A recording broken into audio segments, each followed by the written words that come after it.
fair use allows to distribute, reproduce and show clips for criticism, commenting, reporting, teaching and research of copyrighted material without the authorization of the copyright holder.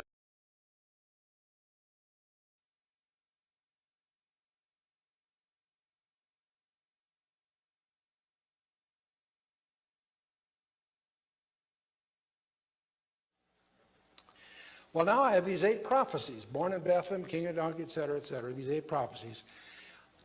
Since I've used powers of 10, it's easy to multiply them because all I have to do is count the zeros.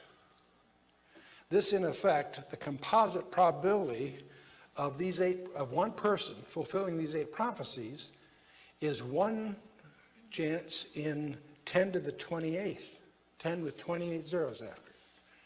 That's a pretty big number. But if you're going to be precise, you say, by the way, you should divide that by the total population during the last 2,000 years, whatever. And I'm going to say, I'm just going to stipulate that let's just use 100 billion as a horseback estimate. Okay?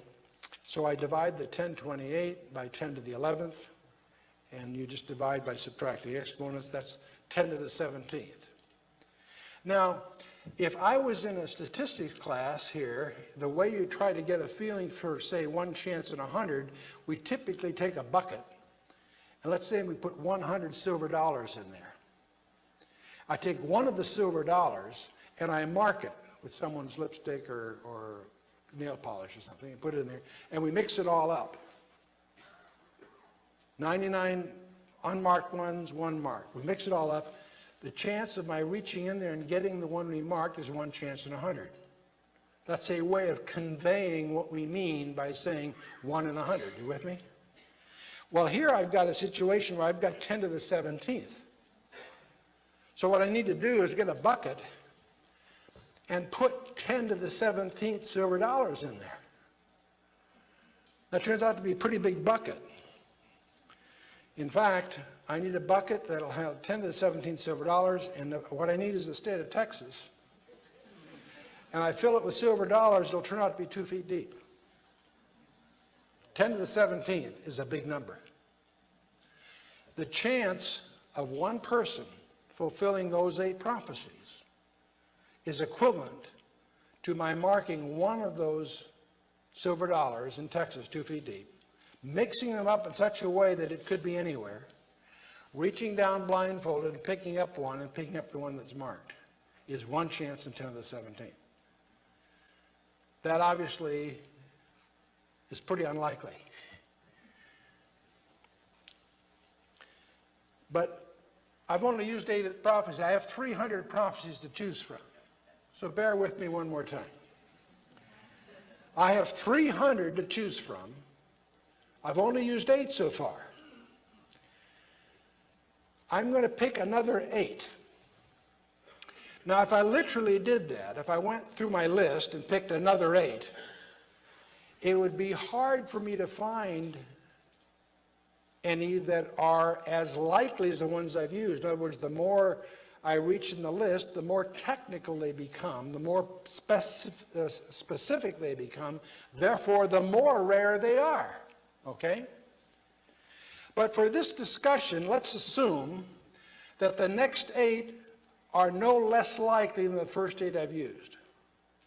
That's a fiction, but it's against us, so to speak. You with me? They actually would be more rare, but that's okay. So, assuming there's no decrease in likelihoods, I have 10 to the 28th times 10 to the 28th, that's 10 to the 56th, but I've got to divide by the population again, 10 to the 11th. So now I have 10 to the 45th that I need to deal with. Okay, now I need a bucket that's going to carry 10 to the 45th, 10 with 45 zeros after it. That's a lot of silver dollars. You want to know how many silver dollars that really is? Well, it's 10 to the 45th silver dollars. If I take the earth and build a ball of silver dollars, that's 30 times the distance from the earth to the sun, I will have 10 to the 45th silver dollars. Okay? Now what I need to do is take one of those silver dollars, mark it with some whatever, and get someone to volunteer in a spacesuit and go wander around this ball of silver dollars in such a way there's an equal likelihood that the silver dollar could be anywhere, and he reaches in and picks one out. The chance that he picked the one we marked is 1 chance in 10 to the 45th. Does that seem a little unlikely? You betcha. Well, let's do it one more time, but instead of doubling, just to save time, let's triple it. We went from 8 to 16. Let's take 3 times 16, 48. We're going to take 48 prophecies. We have over 300 to choose from, so I haven't even scratched the surface here yet. And again, I'm going to indulge in this fiction that there's no decrease in likelihoods. I'm later going to show you a couple of these that are so bizarre, so precise, they alone, singularly, demonstrate the reality of Jesus Christ. But let's just stay with this model. I now have 10 to the 28th multiplied by itself 6 times. That turns out to be 10 to the 168th, but I'm going to divide that by 10 to the 11th, the population, so I have 10 to the 157th. Now I've got to build a model for you and I to imagine that's really big, really big. And silver dollars won't work because they're too big in the first place. So I've got to make a model consistent. The units I'm going to use are the smallest thing I can conceive of. What's the smallest thing you can imagine? An atom. Okay, good. I'm going to make a ball of every atom in our galaxy. Turns out that's about 10 to the 66th. That's been estimated. I'm a long way from 10 to the 157th, so I'm going to make such a ball of every atom in the universe. I'm going to make such a ball for each atom in the universe.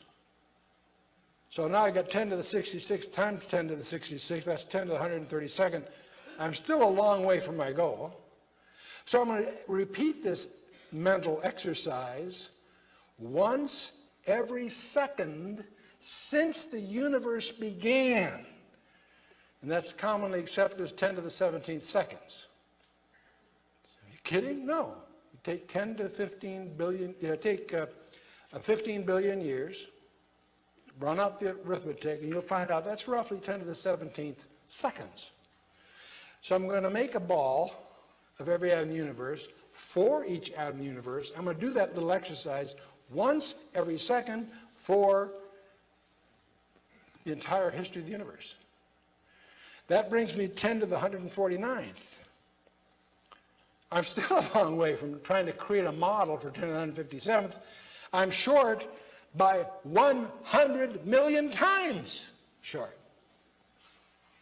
Now I take an atom and mark it, and of course you follow the logic. And by the way, in this little exercise, we've only dealt with 48 out of 300 prophecies documented in the Old Testament, fulfilled in the New. This is, of course, an excerpt from hour 13 of Learning the Bible in 24 hours. For those of you that have done that or are going into it, you'll recognize this being repeated in there. And in going through this list, by the way, I have not touched on the most amazing ones. The genealogy of Jesus Christ. We'll take a look at that next time, briefly. It contains some surprises that I think most people who read their Bible haven't discovered yet. We'll show you a few of those things. And we'll also explore a specific prediction. The angel Gabriel told Daniel 5 centuries in advance the exact day that their Messiah would ride that donkey into Jerusalem. And it's all in the Old Testament. We'll look at that. That one alone totally blows any attempt to mathematically predict its likelihood. We'll touch a little bit on the Midrashic prophecies before we're through. Because you see, this idea that prophecy is prediction and fulfillment, that's a Western model. The Apostle Paul was from the school of Gamaliel, who was taught by Hillel and what they call the Midrash, that prophecy is pattern, not just prediction. And when we begin to understand the Bible in terms of its patterns, we get insights that are absolutely breathtaking, that apply to us in our present day. We'll talk about that before the series is over.